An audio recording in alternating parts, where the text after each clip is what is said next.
রূপের মাল দেখিয়ে তারা রাস্তাতে চলে, সাবধানে থাকিও আপন পর্দার আড়ালে, সাবধানে থাকিও নারী পর্দার আড়ালে। হাদিসে হারাম লিখে অন্যে দেখিলে, হাদিসে হারাম লিখে অন্যে দেখিলে, সাবধানে থাকিও নারী পর্দার আড়ালে। আজকাল নারী মানে স্বামীকে তার ঘরে রেখে, আজকাল নারী মানে স্বামীকে তার ঘরে রেখে, মার্কেটে ঘুরে দাঁড়াতে হায়া হয়ে, ভালো লাগে না তাদের মার্কেট না গেলে, সাবধানে থাকিও নারী পর্দার আড়ালে, সাবধানে থাকিও নারী পর্দার আড়ালে। সৃষ্টির সেরা জাতি হইয়া তোমরা যেও না গো পর্দা ছাড়া, সৃষ্টির সেরা জাতি হইয়া তোমরা যেও না গো পর্দা ছাড়া। হিজাব দিবে তুমি আসরের কালে, হিজাব দিবে তুমি মরার পরে, সাবধানে থাকিও নারী পর্দার আড়ালে, সাবধানে থাকিও আপন পর্দার আড়ালে। চোরের সামান চুরি করে ঘর খোলা পেলে, সাবধানে থাকিও আপন পর্দার আড়ালে, সাবধানে থাকিও নারী পর্দার আড়ালে। রহমানির রহিম। وقضى ربك ألا تعبدوا إلا إياه। আল্লাহ সুবহানাহু ওয়া তাআলা এখানে রায় ঘোষণা করছেন। কযা মানে রায় ঘোষণা করা, আদেশ করা। কযা মানে রায়, রায়কে দেয় যিনি আদালত পার্লামেন্টে আইন বিভাজনের কাজ করছেন, যিনি সুপ্রিম কোর্টে কাজ করছেন, একজন বিচারক সেটা রায় দেয়। কিন্তু আমার আল্লাহ এখানে রায় হিসাবে কাজ করছেন। কযা মানে রায় ঘোষণা করা। ওয়া রাব্বুকা আল্লা তা'বুদু ইল্লা ইয়্যাহ। আল্লাহ রায় ঘোষণা করছেন, এই রায়টাকে সবাইকে মেনে চলতে হবে। কোন পৃথিবীর মানুষ বলতে পারবো না রায় মানব না। যদি বলে রায় মানব না, আল্লাহর আদেশকে মানব না রে, তাহলে ওর কপালে দুঃখ আছে, দুঃখ আছে, দুঃখ আছে। আমার আল্লাহ রায় ঘোষণা করে দিয়েছেন, এটা রায় দিয়ে দিলাম, আমি এটা ফয়সালা করলাম, আদেশ করলাম, এটা তোমাদের মেনে নিতে হবে। রায় দুনিয়ার অনেক জিনিস আছে, অনেক সিস্টেম আছে রায়ের বিষয়। যেমন আপনার কোন কেসের আপনি আসামি হয়েছেন, আপনার রায় যাবে আপনার কোর্টে, কোর্টের রায়, কোর্টের রায় আপনি চলে গেছে আপনার কাছে ম্যাজিস্ট্রেট কোর্ট। ওই ম্যাজিস্ট্রেট কোর্ট যখন আপনার রায়টা যাবে, আর ম্যাজিস্ট্রেট কোর্ট যখন আপনাকে রায় দেবে, ওই রায়টা যদি আপনাকে ভালো না লাগে, তো আপনি আবার নতুন করে আপিল করতে পারবেন। কোথায় করতে পারবেন? তো জজ কোর্ট, জজ কোর্ট দিয়ে গেল আপনার ম্যাজিস্ট্রেট কোর্টে জজ কোর্ট। তারপরে জজ কোর্টের আইন যদি আপনার ভালো না লাগে, তাহলে আপনি চলে যাবেন হাইকোর্ট। হাইকোর্টকে আপনি রায় দিবেন যে আমার হাইকোর্ট যখন আপনাকে রায় ঘোষণা দেবে যে এটা এটা এটা আপনার এই জিনিসটা হয়েছে, যদি আপনি মনে করেন যে আমি সুবিচার পেলাম না, আমি রায়টা ইনসাফ মতন পেলাম না, তো আপনি আবার আপিল করতে পারবেন আপনার কিনা সুপ্রিম কোর্টকে। সুপ্রিম কোর্টকে যখন আপনি আপিল করবেন, আপনি আপিল করবেন, তখন সুপ্রিম কোর্ট ফাইনাল করে দেবে যে আপনার এটা হয়েছে। যদি আপনি বলেন যে আমি সুপ্রিম কোর্টের রায়কে মানব না, এটাকে আমি প্রত্যাখ্যান করে দিলাম, এটা আমি মানতে পারি না, তো সুপ্রিম কোর্ট আপনাকে কি করবে? এর বিনিময়ে আপনাকে জেল পর্যন্ত দিতে পারে, আপনাকে শাস্তি পর্যন্ত দিতে পারে। এই কারণে দেবে কারণ সুপ্রিম কোর্টের উপরে আর কোনো রায় নাই। রায় আপনাকে মানতে হবে, যদি না মানেন তাহলে আপনার কপাল খারাপ, আপনাকে জেলে পুষতে হবে, না হয় আপনাকে ওই ফাঁসি দড়িতে ঝুলতে হবে, ঝুলে কিছু করার নেই। এবার শুনেন আমার আল্লাহর রায়। এ তো আপনার মানুষের রায়ের কথা বললাম, এতগুলো সিস্টেম রয়েছে, কিন্তু এবার আমার আল্লাহ বলছেন ওয়াকাযা রাব্বুকা আল্লা তা'বুদু ইল্লা ইয়্যা, আমি তোমাদের রায় দিলাম, আমি তোমাদের নির্দেশ দিলাম, তোমরা হচ্ছে আমার গোলাম, আমার বান্দা, তোমাদেরকে আমার এই রায়টাকে মানতে হবে। আল্লাহ হচ্ছেন বড় বিচারকের বিচারক। আলাইসাল্লাহু বিআহকামিল হাকিমিন, তিনি বিচারকের বড় বিচারক। আল্লাহ চাইতে আর পৃথিবীতে কেউ বড় বিচারক নাই। সে আমার আল্লাহ বলছেন, ওরে তুমি দুনিয়ার আইন মানতে গিয়ে তোমার যদি এই শাস্তি হওয়া লাগে, বাড়িওয়ালা ভাড়া নিতে গিয়ে যদি বাড়িওয়ালার আইনকে না মানো, তো বাড়িওয়ালা আইন তোমাকে ঘর থেকে বের করে দেবে। তোমার মতন লোকের দরকার পড়বে না, তোমার মতন লোককে তো তারা নিবে না, তোমাদেরকে বাড়ি থেকে বের করে দেবে। আমার আল্লাহ রায় দিচ্ছেন, আমার রায়টাকে তোমরা মানো। এখন আমি রায়টা বলিনি, আল্লাহ রায় ঘোষণা দিচ্ছেন। এই দিয়ে আমার আল্লাহ বলছেন, যারা এই রায়টাকে মানবে না তারা ভালো করে শুনে নাও রে পৃথিবীর মানুষ, তারা ভালো করে শুনে নাও।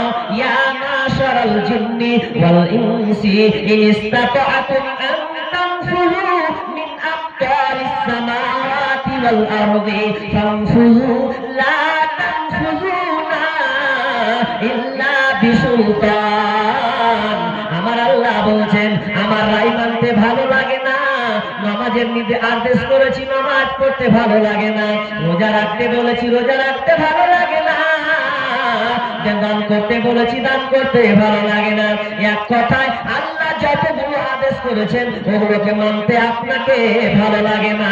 আমার আল্লাহ বলছেন, জোর নাই, আমি তোকে জোর করব না রে। তোর যদি ভালো না লাগে, আমার আইন মানতে যদি তোকে ভালো না লাগে রে, তাহলে একটা কাজ কর, আমার পৃথিবী ছেড়ে তুই অন্য কোথাও চলে যা।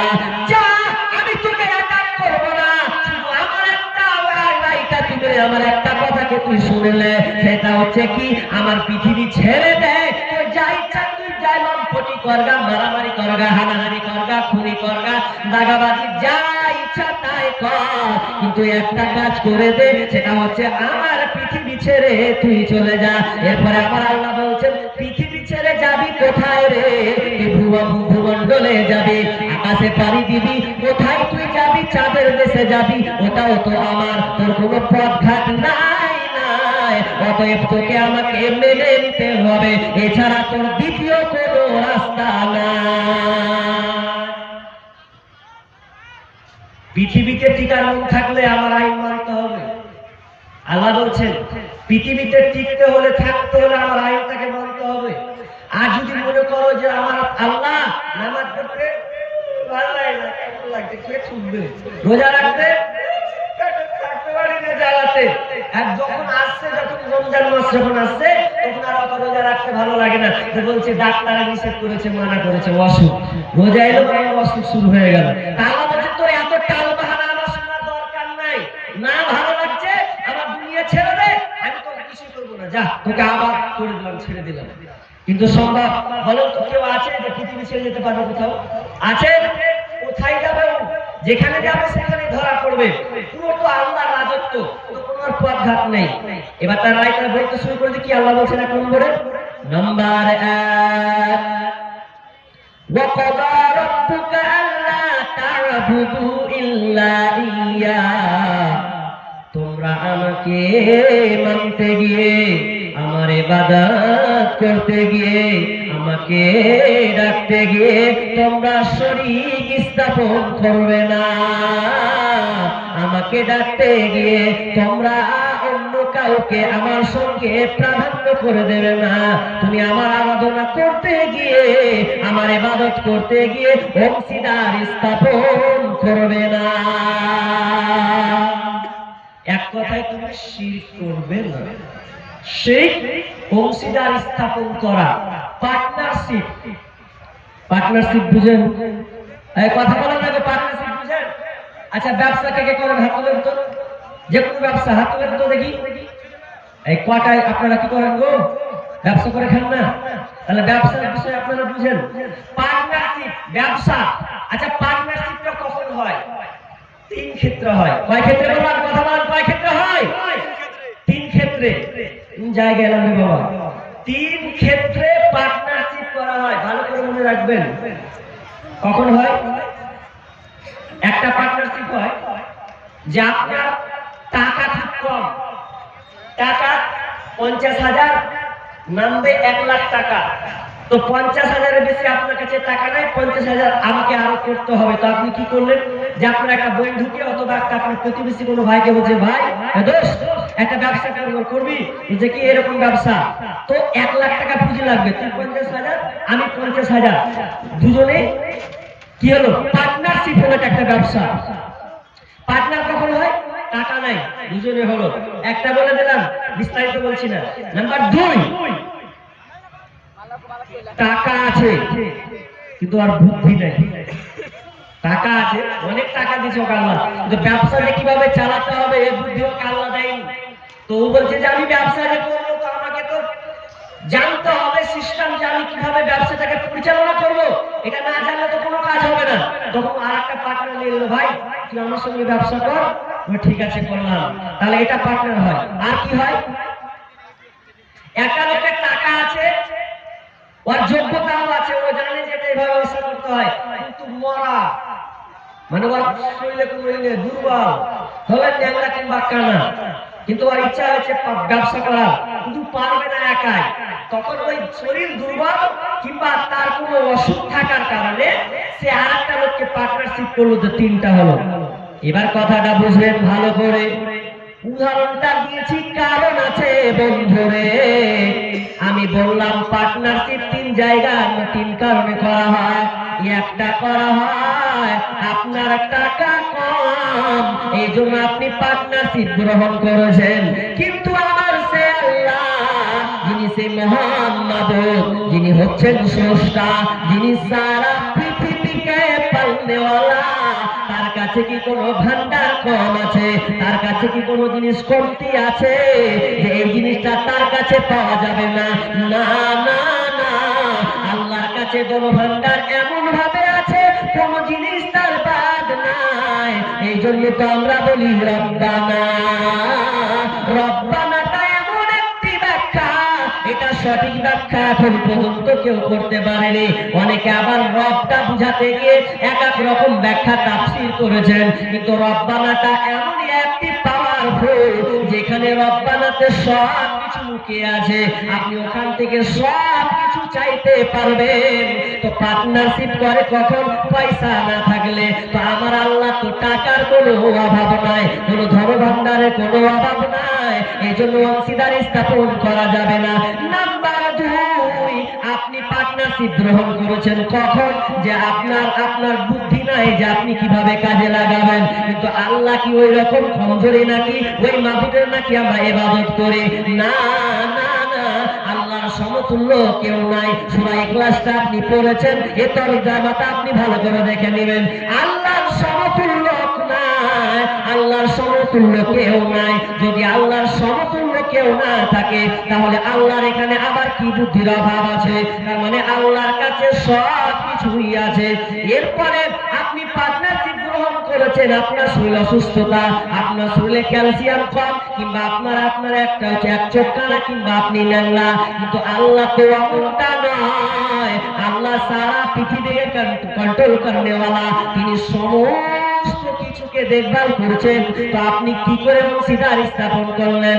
আমার আল্লাহ বলছেন, আল্লাহ তা'বুদু ইল্লা ইয়া, আমাকে ডাকতে গিয়ে তোমরা অংশীদার স্থাপন করবে না।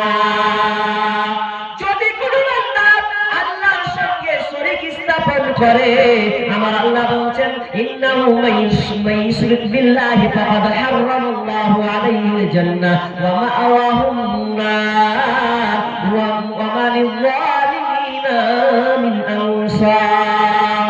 আমার আল্লাহ বলছেন, যারা আমার ইবাদত করতে গিয়ে শরীক স্থাপন করবে রে, তাদের থাকার জায়গা হচ্ছে জাহান্নাম, এবং তারা কোনদিন জান্নাতে যাবে না, জান্নাতে যাবে না। এবং ওই জালেমদেরকে আল্লাহ তাআলা কেউ সাহায্য পর্যন্ত করবে না। ওয়া মা লিয-যালিমিনা মিন আনসার, ওই জালেমদের জন্য কোনো সাহায্যকারী থাকবে না। তার মানে শিরক কত খতরনাক, কত মানে এত কাবিরা গুনাহ বলা হয়, বড় গুনাহ যাকে বলা হয়, যেই গুনাহটা করলে আপনার সমস্ত কিছু বাতিল হয়ে যাবে, আপনি পার্টনারশিপ করতে পারবেন না। আপনাকে আমি একটা উদাহরণ দিব। আচ্ছা, বিয়ে কে কে করেছেন হাত তুলেন তো? বিয়ে কে কে করেছেন হাত তুলে নেব? আজই ব্যাপার তো চ্যাংরা ফোলা পানো হাত তুলে দিয়েছে, দেখেন বিয়ে করেছি সবাই বিয়ে করে। আচ্ছা, বিয়ে করেছেন, যারা বিয়ে করেছেন তারাই এই বিষয়টা বেশি মজা লাগছে, আর যারা করে ওরা বলছে যে আমরা তাহলে বাদ পড়ে গেল, কখন যে করবো বিয়ে। না, আপনাদের আসবে ইনশাআল্লাহ। তো বিয়ে করেন, একটা একটা মেয়েকে আপনি চয়েস করেন, চয়েস করার পর ওকে মোহরানা দিয়ে আপনি বাড়ি নিয়ে আসেন। তো আপনার জান যাকে বলে, আপনার জান মহব্বতের মানুষ যাকে বলেন, নতুন নতুন গল্প হয়, জান তোমাকে না দেখলে আর ভালো লাগে না, আর থাকতেও ভালো লাগে না, নতুন নতুন খুব একদম মজার মজার ভালোবাসা প্রকৃতির গল্প চলে, বেশ চলে কিছুদিন চলে। তো আপনি ওই মেয়েটাকে এত ভালোবাসেন, আপনার স্ত্রীকে আপনি এত মহব্বত করেন, এত ভালোবাসেন, সামান্য মোহরের বিনিময়ে কিছু দেননি, ওর সঙ্গে আপনার আগে কোনোদিন দেখা হয়নি, কোনোদিন দেখা হয়নি, আপনি দেখেছেন মহব্বত ভালোবাসা বৃদ্ধি হয়েছে, মোহর দিয়ে তাকে নিয়ে এসেছেন, পরের বেটি আপনার ঘরের স্থান দিয়েছেন, ভালো করে বুঝবেন উদাহরণটা। তো পরের বেটি যখন আপনি নিয়ে এসেছেন, তো আপনি এখন বিদেশ চলে গেলেন, খেতে না খেলে খাবো কি? খেতে তো আমাকে খেতে হবে, খেতে খেলে খাবো না, খেতে খেতে হবে, বিদেশ চলে গেছেন। আর ফুটফুটে সুন্দরী চেহারা একখানটা দেখার মতন, সব সময় খালি আমার সামনে ঘুরছে ওর চেহারা। নতুন বিবাহ করেছেন, নতুন বিবাহ যা করলে হয়, এবার আপনি বিদেশ চলে গেছেন, বিদেশে যাওয়ার পরে আপনার স্ত্রী একদিন হঠাৎ করে ফোন করছে, হ্যালো, বলছে হ্যাঁ বলো জান সোনা পাখি, কি হয়েছে বলো, আচ্ছা হঠাৎ করে ফোন করছে যে। তো বলছে আর বলছো কি হয়েছে বল, কি হয়েছে বলো না, কি হয়েছে বলো।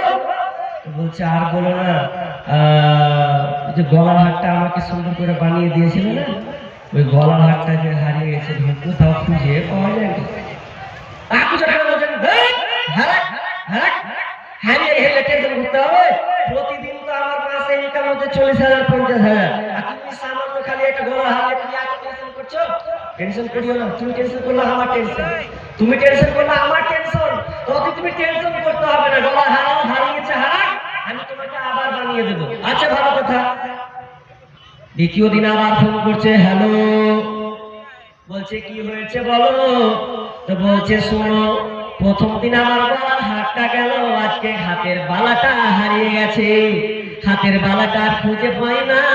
স্বামী বলছে ওরে আমার জান, ওরে আমার মাইনা শোনো, আজকালকে তোমার গলা হারিয়েছে, আজকে তোমার হাতের বালা, কি বিপদ এলো রে। তো বলছে যার যে হবে হোক গা, ওরে আমার বিবি, এ নিয়ে তোমাকে টেনশন করতে হবে না, চিন্তা করতে হবে না, এতে তুমি নিশ্চুপ থাকো, আমি আসলে তোমাকে আমার হাতের বালাটা, তোমাকে আমি হাতের বালা বানিয়ে দেব, সোনার অলংকার তোমাকে বানিয়ে দেব। দ্বিতীয় কিছুদিন পর আবার ফোন করছে, স্বামী আমার কানেরটাও খুঁজে পাই না, কোথায় চড়িয়ে পালিয়ে গেছে। এরপর আপনি নিজেকে রাগান্বিত হচ্ছেন না, নতুন বিবাহ করেছেন, কন্ট্রোলে ধরার চেষ্টা করছেন, এমন বোঝা নিয়ে এলাম রে, হারাতে হারাতে হারাই সব হারাচ্ছে, যা হারাচ্ছে হারাক, আমার প্রাণ পাখিটা যেন হারিয়ে যায়, এটা আপনি একবার মনে মনে একবার নিয়ে আসেন। নিয়ে আসতে আস্তে আস্তে এবার কিছুদিন পর আপনার স্ত্রী আবার কল ধরেছে, আবার ফোন ধরেছে, ফোন ধরার পর বলছে, ওরে আমার স্বামী শোনো শোনো, আজকে আমার কাছে একটা অঘটন ঘটনা ঘটেছে। তো বলছে বলো তোমার কি অঘটন ঘটনা ঘটেছে, বলো আজকে তোমাকে বলতে হবে, তো বলার জন্য তো ফোন করেছি, তো বলো কি হয়েছে। তো বলছে এমন একটা ঘটনা ঘটেছে, দেখলাম পাশের বাড়িতে একটা জলসা ছিল, ওই জলসাতে তোমার বন্ধু জলসা শুনতে এসে আমার বাড়ি এসেছিল, মানে তোমার বাড়ি এসেছিল, তো এসেছিল ও আবার এক রাত আপনার সফর খাটে শুয়েছিল।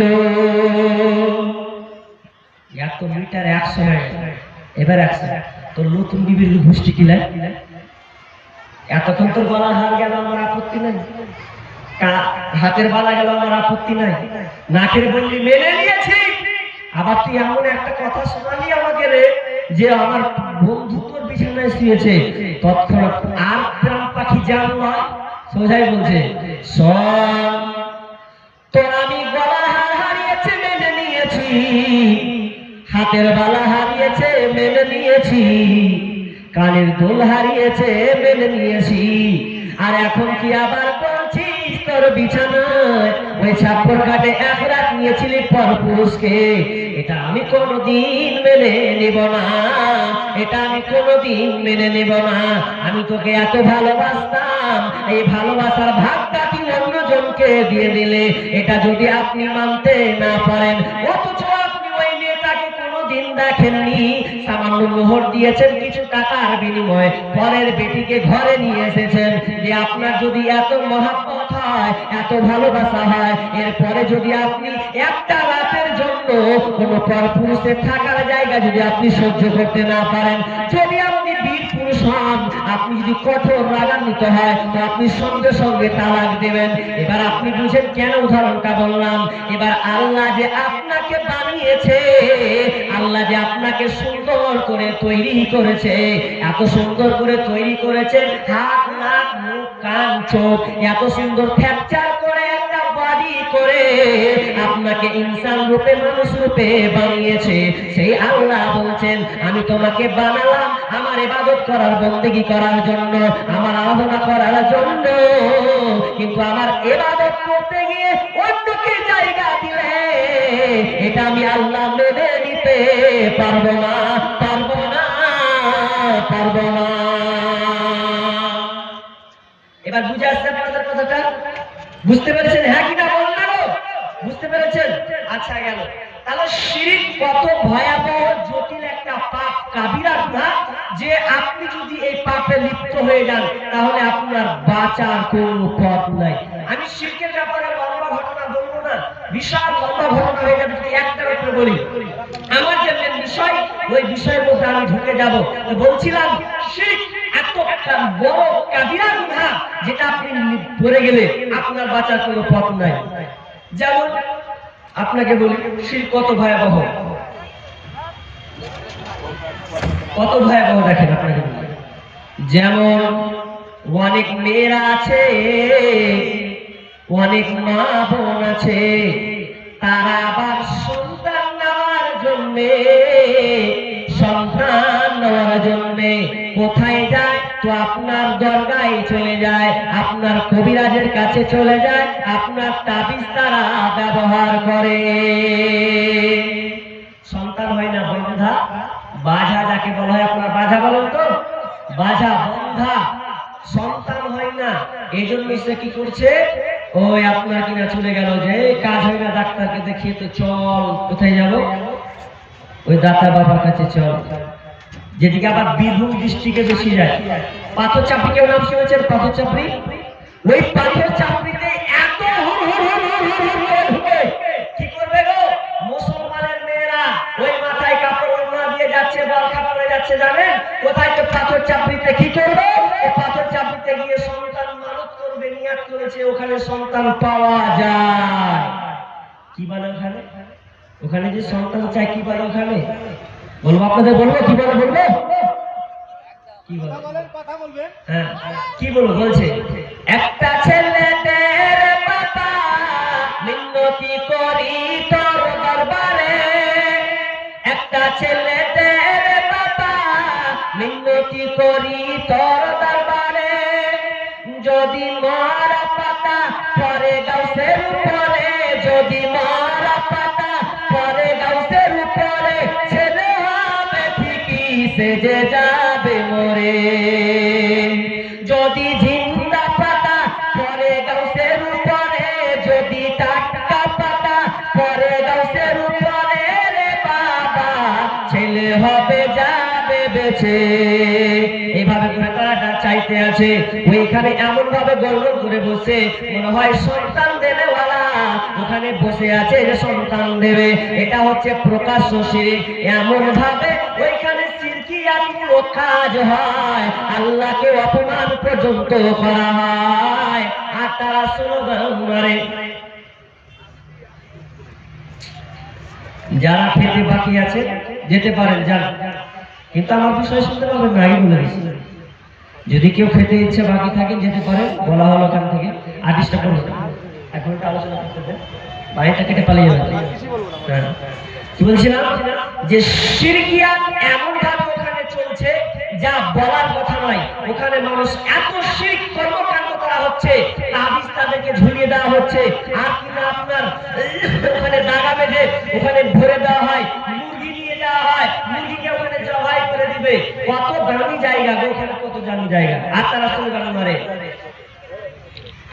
পানির তলে বাতি জ্বলে ফু দিলে তা নিভে না। নজরুল এমন ভাবে বলছে, আচ্ছা পানির তলে বাতি জ্বলতে দেখেছে? পানির তলে বাতি জ্বলে বলছে পানির তলে বাতি জ্বলে ফু দিলে তা নিভে না। আমার নেংটা বাবার জিকির করলে নামাজ রোজা লাগে না। চলছে স্লোগান।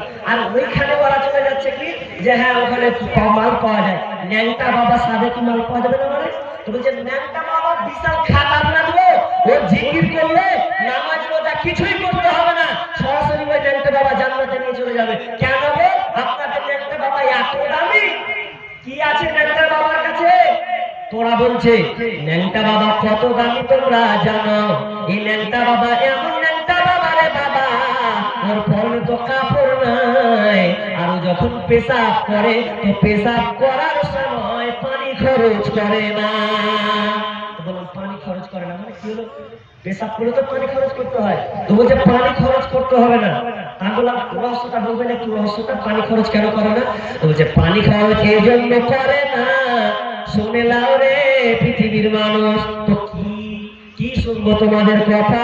তো বলছে এই ন্যাংটা বাবা এমনই একটা ন্যাংটা বাবা যার কোনো পরনে কোনো কাপড় নাই, শরীরে কাপড় নাই, সম্পূর্ণ ন্যাংটা।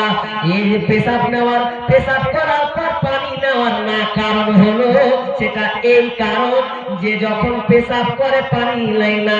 তোমরা জানো যে হুসাইনকে কারবালার ময়দানে শহীদ করা হয়েছে। ওই হুসাইন পানি পানি পানি পানি করে ত্রাহি ত্রাহি করেছিলেন, কিন্তু ওখানে সে তাকে পানি দেওয়া হয়নি। সে ফোরাত নদীগুলোকে অ্যাটাক করে করা হয়েছিল, পানি একচুল পরিমাণ পানি তাদেরকে দেওয়া হয়নি। ওই জন্য আমি ওই সুন্নাহটা আমার ন্যাংটা বাবা পালন করছে। এখানে যারা পানি পায়নি কারবালার ময়দানে, তো আমি পেশাব করবো, তো কি করে আমি ওই জায়গায় পানি ঠোকাবো? ভালোই যুক্তি, দাঁড়ান। আমি বললাম তোমার দাদা বাবা পায়খানা করে না? করে না। তো পায়খানা করার পর পানি লাই কি লাই না? এটাই বলা তোমার ঠিক আছে। তো পায়খানা করে তাহলে আর পানি লাই না। তোমার দাদা বাবা, তোমার ওই ন্যাংটা বাবা তো গোসল করে না, তো গোসল করে না, আপনার ন্যাংটা হয়ে থাকে, আপনার দুর্গন্ধতে পড়ে থাকে। তো যেখানে পানি লাই না, তো তোমার দাদা বাবা তাহলে এখন থেকে আর পানিও পান করে না। আজই ব্যাপার। তো বলছে মুতে মুতে পানি লাগে, তো লাগে তো পায়খানা করার সময় কি করে? হ্যাঁ, পায়খানা করার সময় পানি খরচ করে না, তাহলে আজই ব্যাপার। এরা আবার নাকি জান্নাতের সার্টিফিকেট দিচ্ছে। ওরা বলছে এখানে যা আছে এই ন্যাংটার বাবার কাছে এত গভীর তথ্য মাল আছে যা আপনি খুঁজে উঠতে পারবেন না। কি মাল আছে? যা মাল তো দেখাই গেছে, আর কি আছে? যেটা দেখা তো দেখিয়ে দিচ্ছে আগে, আর কিছু থাকে? যেটা গোপন জিনিস তো ওটা ওপেন দেখিয়ে দিচ্ছে, তার গোপনে কি থাকে দেখতে বাবার কাছে? এই না, আজকে মা বোনেরা সেইখানে গিয়ে এমন ভাবে যাচ্ছে, বিভিন্ন ডিস্ট্রিক্ট, আমাদের পাশের ডিস্ট্রিক্টের কথা বলছে, ওখানে গিয়ে তারা মানত করে, ছেলে সন্তান তারা মানত করে, ওখানে সন্তান ছেলে চায়, কন্যা সন্তান ওখানে চাওয়ার জন্য তারা চলে যায়। আর তারা এমন ভাবে গোল করে বসে, বসতে বসতে তারা জিকির শুরু করে দেয়। আর ওই আপনার ন্যাংটা বাবা, ওই আপনার খাজা বাবা দাতা বলে আয় মা আয় আমার বুকে আয়। তখন ওই মেয়েটা বলছে বাবা আমাকে ডাকছে, না গেলে ধ্বংস হয়ে যাবো। তো বুকে একটু জড়িয়ে ধরে নি, তো একদম বাঁচান করে বুকে একটাকে জড়িয়ে ধরে নিলে, আমি তোমায় ভালোবাসি গো বাবা, আমি তোমায় ভালোবাসি, তো তোমার কাছে আসি গো বাবা, আমি তোমায় ভালোবাসি। তোমায় বিনা দেখলে বাবা ঘুম তো মোর চোখে আসে না, আমার দিল তো মানে না রে বাবা, আমার দিল তো মানে না। আর শুরু করে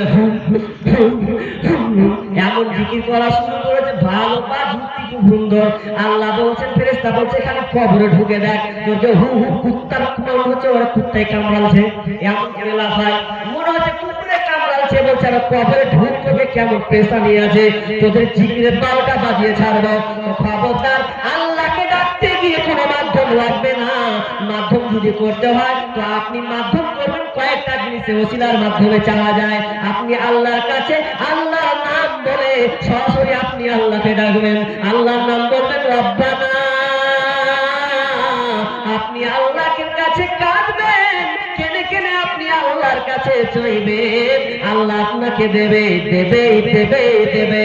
আপনি নিয়ত করে দুজু করে যদি আপনি রাত্রে দাঁড়িয়ে যান আর শুধু আর কিছু নয় রব্বানা বলে দাও, আর তোমার চোখের পানি যদি 2 ফোঁটা বেরিয়ে যায়, আমার আল্লাহ এতে তোমার উপরে সন্তুষ্ট হয়ে যাবে।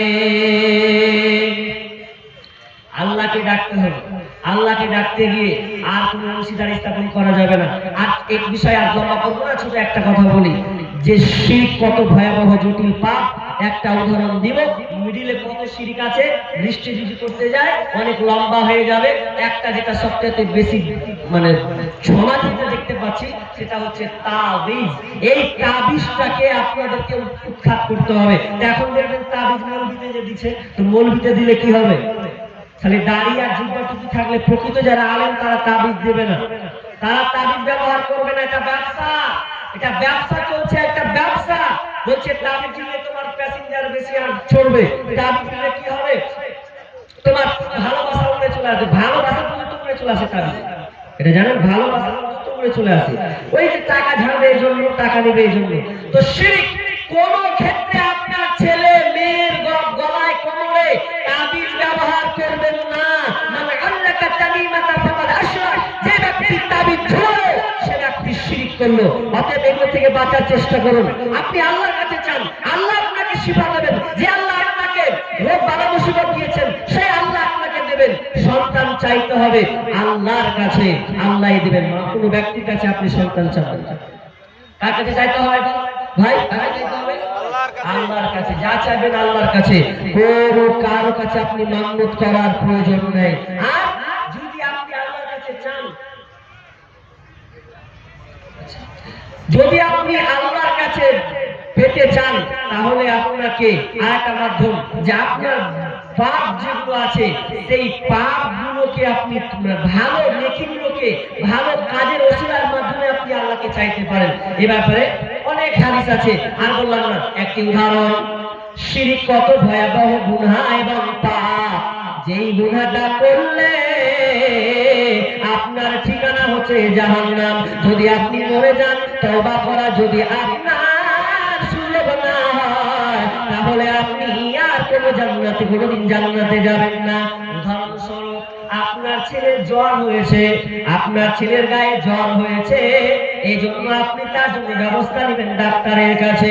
আপনার ছেলে যখন জ্বর হয়েছে, আপনার কি বলছেন, ও শফিকুলের আব্বা শোনো, তুমি তোমার ছেলের জন্য ওষুধ নিয়ে এসো। তো কোথায় যাবে? তো বলছে আমি আপনার ঘাস মরা বিষ আনতে যাচ্ছি, বিষ মারবে তাই। তো বিষ মারতে যখন যাচ্ছে বলছে যাও, কিন্তু ছেলের জন্য প্যারাসিটামল একটা ওষুধ নিয়ে আসবে, প্যারাসিটামল ওষুধ, জ্বর হয়েছে তাই। এবার বাজারে চলে গেল, বাজারে যাওয়ার পর বিষের ওষুধ নিয়ে নিল, আপনার ঘাস মারা বিষের ওষুধ, আর আপনার নিয়ে নিল ফার্মেসিতে গিয়ে ব্যাটার জ্বরের ওষুধ। দুইটা আলমারিতে রেখে দিয়েছে। গ্রামের মা বুঝে না, ওকে বলাছে কই গো তোমার ব্যাটার জ্বরের ওষুধ নিয়ে এসে, বলছে হ্যাঁ বেশি না, আলমারিতে রাখা আছে, ডাক্তার খাওয়াই 5 ml। এবার 5 ml খাওয়াই আনতে গেল, জ্বরের ওষুধ আছে আর আপনার ঘাসের ওষুধ আছে, দুটাই এক জায়গায় রেখে দেওয়া হয়েছে। এবার মেয়ে মানুষ বুঝলো না কোনটা ঘাসের ওষুধ, কোনটা বিষের ওষুধ, আর কোনটা আপনার জ্বরের ওষুধ। না বুঝে সে ভুল করবে ওই আপনার প্যারাসিটামল ওষুধে সিরাপে হাত না দিয়ে হাত দিয়েছে কোথা তো বিষের বোতলে হাত, আর বিষের বোতলে হাত দিয়ে আপনার কিনা 5 ml ঢেলে বিসমিল্লাহ বলে খাইয়ে দিয়েছে। আচ্ছা বলেন ছেলেটা বাঁচবে না মরবে? বাঁচবে। আচ্ছা এবার কথা হলো বাঁচতে পারে মরতে পারে, যদি আল্লাহর হায়াত রাখে বাঁচবে না মরবে। শুনলেন, বাঁচতে পারে মরতে পারে, কিন্তু শুনলেন কোন বান্দা যদি শিরক করে দেয় আর যদি তওবা করার যদি তার নসিবে না জোটে, তওবা করার রাস্তা যদি তার খোলা না থাকে, এর আগে যদি সে মারা যায়, তাহলে শুনলেন ওই লোকটা কোনদিন জান্নাতে যাবে না। একটা বীজ খেলিয়ে যেমন মানুষ বাঁচে না, ঠিক তেমনি ভাবে কোন বান্দা যদি শিরক করে মারা যায়, সে কোনদিন জান্নাতে যাবে না। নাম্বার 2, ওয়াবিল ওয়ালিদাইনি ইহসানা, তোমরা পিতা মাতার সঙ্গে সদ্ব্যবহার করবে, তাদের সঙ্গে ইহসান করবে, ভালো ব্যবহার করবে। ইম্মা ইয়াবলুগান্না ইনদাকাল কিবারা আহাদুহুমা আও কিলাহুমা, তোমাদের বাবা কিংবা মা, দুইজন কিংবা একজন বার্ধক্যে পৌঁছে গেছে। ইম্মা ইয়াবলুগান্না ইনদাকাল কিবারা আহাদুহুমা আও কিলাহুমা, যদি তারা পৌঁছে যায়, ফালা তাকুল লাহুমা উফিহু ওয়ালা তানহারহুমা ওয়া কুল লাহুমা কাওলান কারীমা। আমি শর্টকাটে বলে দিচ্ছি, আপনার আল্লাহ বলেছেন তোমরা মা বাপের সঙ্গে ইহসান করবে, সব ভালো ব্যবহার করবে, তাদেরকে খারাপ ব্যবহার করবে না, এবং তাদেরকে তোমরা ধমকে চেঁচিয়ে কথা বলবে না, উপশব্দ পর্যন্ত করবে না। তোমার বাপ মা ভুল করেছে, এই জন্য তুমি রাগান্বিত হবে না, তারা ভুল করেছে করতে দাও, অথবা তাদের কাজে তুমি অসন্তুষ্ট হয়ে গেছো, এই জন্য তুমি উপশব্দ ব্যবহার করবে না। ওয়াকুল্লাহুমা কাওলান কারীমা, এবং তাদের সঙ্গে সম্মান সূচক ভাবে কথা বলবে, ইহসান রাখবে, এমন ভাবে তোমরা ইহসান করবে। তারপরে আমার আল্লাহ তাআলা বলছেন ওয়াকফিদ লাহুমা জানাহাজ যুল্লি মিনার রাহমা, তাদের জন্য তোমার রহমতের বাজুকে বিছিয়ে দেবে। রহমতের বাজু মানে মুফাসসিরিন তাফসীর করছেন, রহমতের বাজু বলা হয় আপনার মায়ের জিনিসটা দরকার হয়েছে, তুমি রেডি থাকবে। আপনার আব্বার গোসলের দরকার, গোসলে যদি তুমি রেডি হয়ে যাবে। আপনার মায়ের বাথরুমে যাওয়া দরকার, তুমি বাথরুমে নিয়ে চলে যাবে। তাদের সঙ্গে ভালো ব্যবহার করা হবে, এবং তাদের জন্য তোমরা একটা দোয়া করবে, রব্বিরহামহুমা কামা রাব্বায়ানি সগীরা। মায়ের মতো হয় না আপন, মায়ের মতো হয় না আপন, হয় না তাহার তুলনা। হায়রে আমার মা, আমার জনম দুঃখী মা, হায়রে আমার মা, আমার জনম দুঃখী মা। মায়ের মতো হয় না আপন, মায়ের মতো হয় না আপন, হয় না তাহার তুলনা। হায়রে আমার মা, আমার জনম দুঃখী মা, হায়রে আমার মা, আমার জনম দুঃখী মা। মা ছিল মোর আধার ঘরে পূর্ণিমারি চাঁদ, মা ছাড়া সেই ঘরখানাতে নাই রে কোন সাদ আমার, নাই রে কোন সাদ। মা ছিল মোর আধার ঘরে পূর্ণিমারি চাঁদ, মা ছাড়া সেই ঘরখানাতে নাই রে কোন সাদ আমার, নাই রে কোন সাদ। মায়ের কথা পড়লে মনে, মায়ের কথা পড়লে মনে ঘুম যে চোখে আসে না। হায়রে আমার মা, আমার জনম দুঃখী মা, হায়রে আমার মা, আমার জনম দুঃখী মা।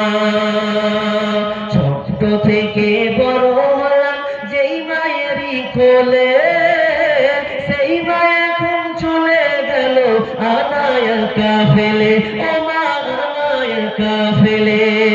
ছোট থেকে বড় হলাম যেই মায়েরই কোলে, একটু অনুরোধ করে বলছি আপনারা হট্টগোল করিয়েন না। এই যে বসেন বসেন, আপনারা বসেন বসেন বসেন বসেন। বসে যাচ্ছে কিনা দিও না কখনো দিও না, মায়ের মতো এত আপন আর তো কেউ হবে না, সে মায়ের দিলেতে ব্যথা কখনো দিও না, কখনো দিও না। ভাই প্লিজ বসেন, ওখানে বসেন, ওখানে যা হচ্ছে হতে দেন ওখানে। আপনারা তো বসেন, আর আপনারা তো বেশি উঠা দরকার কিছু না। যেখানে জ্ঞান যাবে ওখানে আরো জ্ঞান হবে। আপনারা দয়া করে বসেন, ওখানে হট্টগোল করিয়েন না। ওখানে কিছু আমি কমিটির লোককে বলবো, মাদ্রাসা কমিটির লোককে বলবো আগে স্টেজে আসুন। মাদ্রাসার কমিটির লোককে বলবো যিনারা জালসা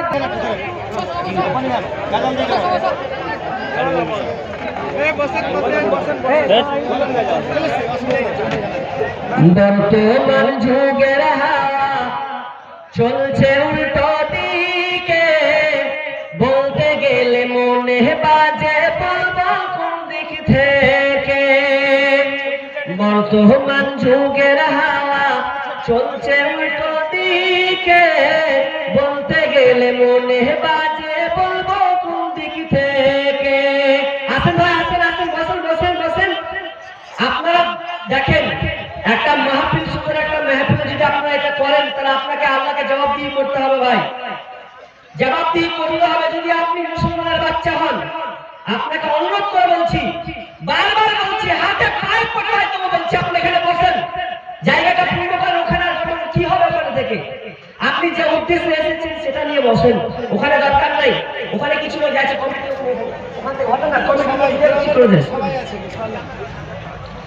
বর্তমান যুগের হাওয়া চলছে উল্টো দিকে, বলতে গেলে মনে বাজে বলবো কোন দিক থেকে। রাস্তাঘাটে চলতে গিয়ে দেখি হাজার হাজার পুরুষ তাকে ঘরে বসে মা বোন করে বাজার, মেয়েরা সব বর্তমান যুগের হাওয়া চলছে উল্টো দিকে, বলতে গেলে মনে বাজে বলবো কোন দিক থেকে। স্ত্রী স্বামীকে বলে ওগো সোহেল খান্না, আমি গেলাম লোনের কিস্তি দিতে তুমি করো রান্না। স্ত্রী স্বামীকে বলে ওগো সোহেল খান্না, আমি গেলাম লোনের কিস্তি দিতে তুমি করো রান্না। কিস্তিতে গেছে যেন না থাকি ভোগে, বর্তমান যুগের হাওয়া চলছে উল্টো দিকে, বলতে গেলে মনে বাজে বলবো কোন দিক থেকে।